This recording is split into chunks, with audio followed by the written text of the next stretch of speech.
I think something that's like that I want to share today that I just feel like I want to share with you guys. I disappoint myself daily. You know, it's so crazy because I'll get people that'll tell me like all the time, like, I'm disappointed in you.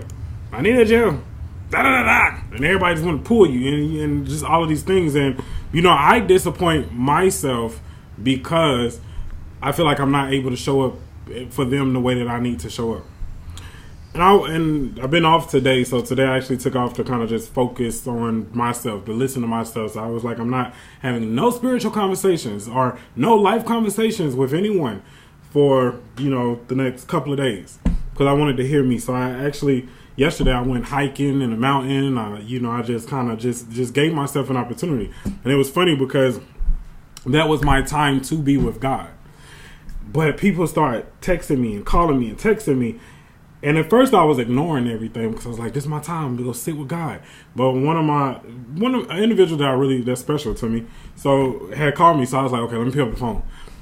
And I remember hearing Spirit say, you just continue to break your time for other people when we're trying to talk to you about you to help you so that you can help other people.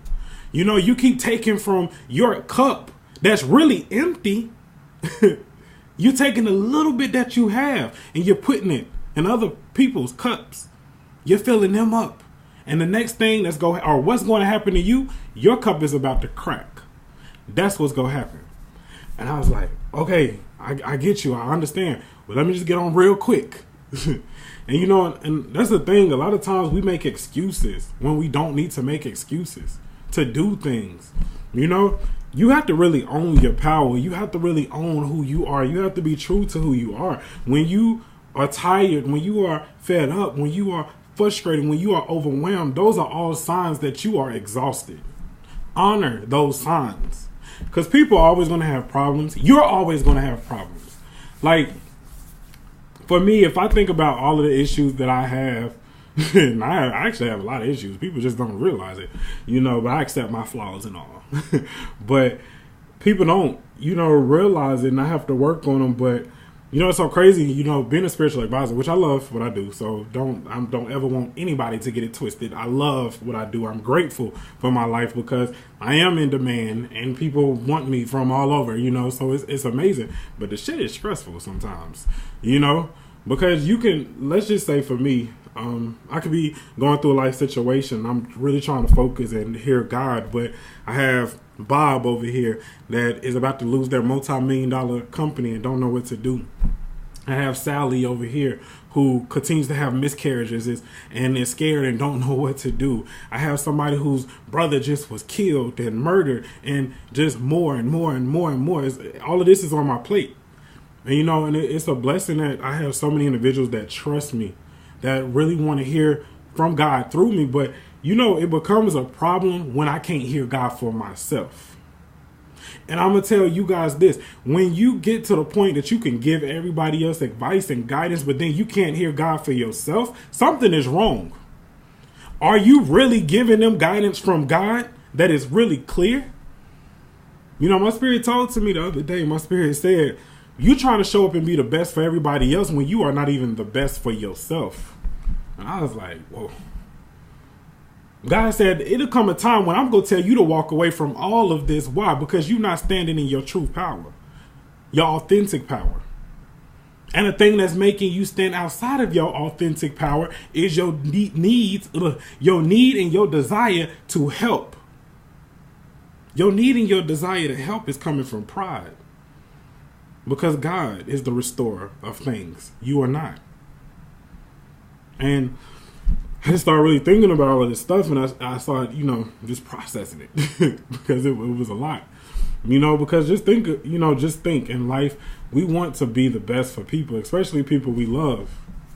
But you have to ask yourself, like, you know, are you doing what's really right for you? You know, which in turn helps them. You know, a lot of us do give from empty cups. And now I know, I didn't really think of this before, but now I know that an empty cup, if your cup is empty and you keep giving it and giving it, it's going to eventually crack. So now I'm rethinking my whole life, literally. I'm really thinking about my joys, my passions, just what fulfills me versus drain me. Because you can be doing your passion and it can drain you versus fulfill you. And when that begins to happen, you need to look at what you're doing differently. For me, I'm so grateful that I took today to just sit. And I actually gave my phone to my mother, which is actually so crazy. And she's like, why all these people keep texting? What is this? But I gave it to her. And I said, you keep my phone, And she was like, okay. And she was like, I don't, and it's funny because she don't really understand my life fully. But today she was like, I don't know how you do this. Because you literally, if you knew, it's a day in the life of Jonathan. You have 10, 12 people daily, each saying, I need you. ASAP, now. I need you. And that always pulls at me. So I really want to turn this on you guys. And I want to ask you a question. What will it take for you to be there for you? What will it take for you to be the best in your life?